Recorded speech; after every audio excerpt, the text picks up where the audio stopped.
Morning, my dear pupil teachers of S.T.C second year. Subject is English language proficiency and pedagogy. Paper number 5th and the topic today is the learner and language. And the teaching points are: first, children and learning; second, nature of the language; third, how can language be acquired; and fourth, last point is beginning of the teaching English. First point is children and learning. Now teachers should remember that every child is different from other child. It has some uniqueness, and when children come to school, he is not a blank vessel and he is not a blank slate. बच्चा जब school आता है तो कोरी party नहीं होता है, कुछ ना कुछ उसके अंदर एक्सपीरियंस होता है. He has some experiences. He knows his mother tongue. When he comes to school, he has something which he has experienced before coming to school. Now, children can learn themselves if they are allowed. बच्चे अपने आप सीख भी सकते हैं. खड़ा होना, चलना, रेंगना बच्चा सीखता है अपने आप. इसी तरह से लैंग्वेज भी सीख सकता है. And learn more through activity. और सबसे ज़्यादा एक्टिविटी के द्वारा, खेल के द्वारा, कोई भी इसके द्वारा एक्टिविटी करने के द्वारा ज़्यादा सीखेगा. चिल्ड्रन कंस्ट्रक्ट ओन लैंग्वेज, वो खुद ही लैंग्वेज बना सकता है. एंड लर्न थ्रू एक्सपीरियंसेस, उसको अनुभव दीजिए और वो सीखेगा. चिल्ड्रन लर्न थ्रू मिस्टेक्स, गलतियां करेगा फिर सही करेगा, ये तो हर एक का नियम है. And learning take place holistic, integrated, टुकड़ों में नहीं, एज ए होल. होलिस्टिक यानी integrated manner. Language learning is receiving and no not through forcely teaching, forcely learning. Language is received, it is acquired by himself or herself. Second point is nature of language. Language is rich, rule governed and vital system. It is not limited to sound, letter, word, sentences, phrase, etc. But it is unlimited. It is a very big thing. A child has natural ability to receive language knowledge. Mother tongue is learned by herself or himself. So, language learning can also be done automatically by the natural way. This inner ability, child has an ability to learn language himself, herself. This inner ability should be used in language learning and teaching. Children are biological programmed for language learning. In the same way, a child learns sitting, standing, walking. These activities are learned by the child himself or herself. In the same way, language is also a biological part. He can learn if the opportunity is given, if the activity is given. So, for language learning, like other activity. Now, third point, how can language be acquired? This is a big question. How can language be acquired? Acquired का मतलब प्राप्त करना. हिंदी लिख देना नहीं आता हो तो एक्वायर्ड यानी प्राप्त करना, क्योंकि पेपर में बार बार आएगा शब्द एक्वायर्ड, ACQUIRED यानी ऑब्टेन, रिसीव, ठीक है। तो how can language be acquired, भाषा को कैसे प्राप्त किया जाता है, किस प्रकार सीखा जाता है। First point, language exist in discourse, discourse यानी बातचीत, बातचीत के अंदर भाषा होती है। लैंग्वेज एग्जिस्ट, एग्जिस्ट का मतलब अस्तित्व में आना, लिव्स इन, लिव्स रहती है। तो भाषा डिस्कोर्स में रहती है, कन्वर्सेशन में, like talking, rhyme, suggestions, letters, ऐसे एटसेट्रा। तो इन सब चीज़ों में भाषा है, नीत है। लेटर लिखोगे किसी को तो भाषा होगी, ऐसे लिखोगे भाषा होगी, बातचीत करोगे भाषा होगा, सॉन्ग गाओगे, reciting song, reciting a poem, reading a prose, all things are containing language. And second, gesture and facial expression. I taught you that there are two kinds of communication. One is verbal and second is non-verbal. Verbal means where words are used, and non-verbal means where words are not used. No language is used. Gesture का मतलब होता है हाव भाव, teacher के हाव भाव। तो इसी तरह से बच्चा भी हाव भाव करना सीखे, ये सिखाया जाना चाहिए।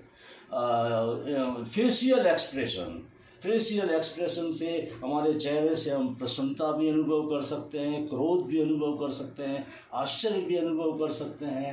बॉडी लैंग्वेज, हाथ को करके, इस तरह से करके, यूं करके, सिर को घुमा करके, हाँ ना। 25% of communication is only done by verbal communication, and remaining 75% communication is done through this non-verbal way. This is facial expression से 75%। इसलिए बच्चे को ये सिखाया जाना चाहिए बॉडी लैंग्वेज, ठीक है, शरीर किस तरह से बोल सकता है, चेहरे को, आँखों को, इस तरह से। तो ये बहुत एसेंशियल है इन एक्सप्रेशन, एक्सप्रेशन यानी अभिव्यक्ति। Third, language changes according to topic और पर्सन विथ हुम टॉकिंग। तो अलग अलग टॉपिक में अलग अलग भाषा होती है, अलग अलग व्यक्ति होता है तो उसके साथ अलग अलग भाषा में बात की जाती है। तो कोई टॉपिक के अंदर यदि प्रश्नवाचक वाक्य आ रहे हैं तो वहाँ प्रश्नवाचक आएंगे, किसी में असर्टिव आएंगे, किसी में आज्ञाकारी ऑप्टेटिव सेंटेंस आएंगे।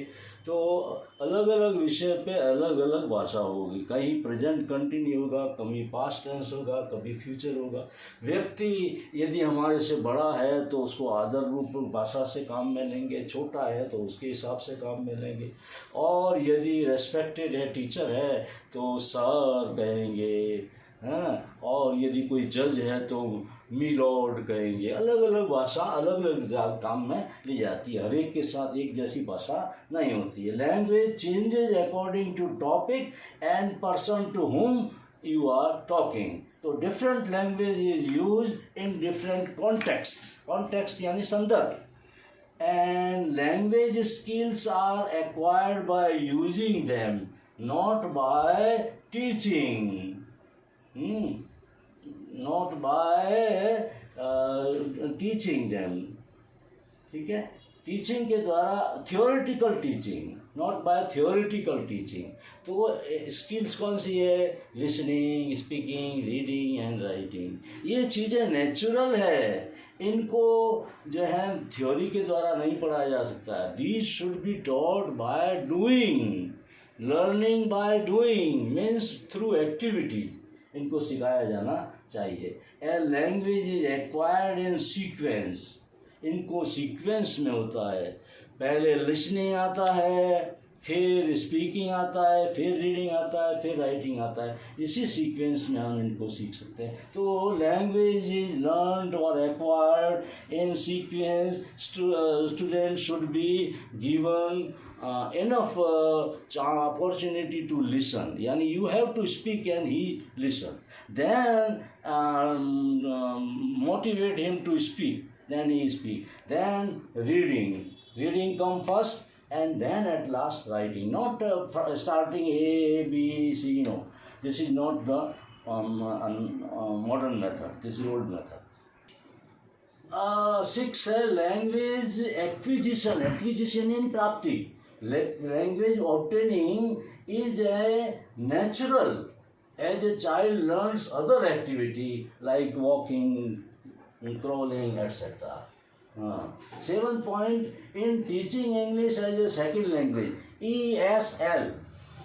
TESL मतलब teaching English as a second language. इसके अंदर मदर टंग का काम में लिया जाना चाहिए. Mother tongue should be use which child knows as a resource.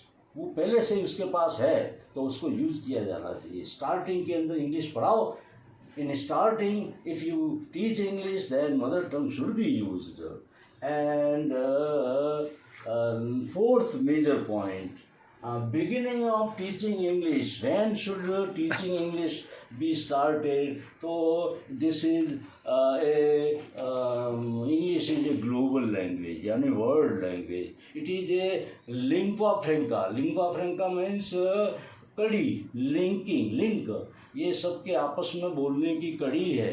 अलग अलग देशों के लोग जब मिलते हैं इंग्लिश में बोलते हैं तो English is a global language. And in this competition era यानी युग, समय, अवधि. अभी का समय कैसा है? कंपटीशन का. रूस आगे जाना चाहता है, चीन आगे जाना चाहता है, अमेरिका में. तो in this competition English play very vital role. Vital का मतलब होता है एसेंशियल रोल, आवश्यक रोल अदा करता है. इसलिए अंग्रेजी को शुरू से ही पढ़ाया जाना चाहिए. जिससे क्या है, नहीं तो कई हिंदी भाषी राज्यों के अंदर छठी से पढ़ाते हैं. In many Hindi speaking states, English is taught from 6, and the result is that after getting 15 years of education, a child cannot speak 15 sentences in English. इसलिए चाइल्ड को पहले से ही पढ़ाया जाना. And in early age the tendency of acquiring language is the strongest. So उस opportunity का use किया जाना चाहिए. यानी शुरू में ही पढ़ाया जाना चाहिए, पहली क्लास से ही. It should be started from the beginning, from the elementary education. Okay. Now there are some questions. Question 1. While teaching second language, mother tongue should be utilized in classroom as an aid यानी साधन, resource संसाधन, means माध्यम, all the above. तो कौन सा answer सही है देख लेना आप. ठीक है. Question number 2. Language skills are borrowed, उधार ली जाती है. Language skill speaking, reading, writing और लिसनिंग, ये क्या उधार ली जाती है. Acquired by using. और तीसरा बॉट फ्रॉम मार्केट, बाजार से खरीदी जा सकती है क्या. और गॉट बाय रीडिंग, या पढ़ करके प्राप्त कर सकते हैं. कौन सा उत्तर देखना. Question number 3. What role do gestures and facial expression play in learning. तो it plays 75% role in expression. And 4th question, right about nature of language. And 5th question is big question, ऐसे type question. How can language be acquired. There are 7th point in this acquired. And 6th question is what is the appropriate, ये गलत spelling की है, APPRORITE, appropriate, उपयुक्त, suitable. What is the suitable age for English teaching, when English teaching should be used. Thank you my dear pupil teachers.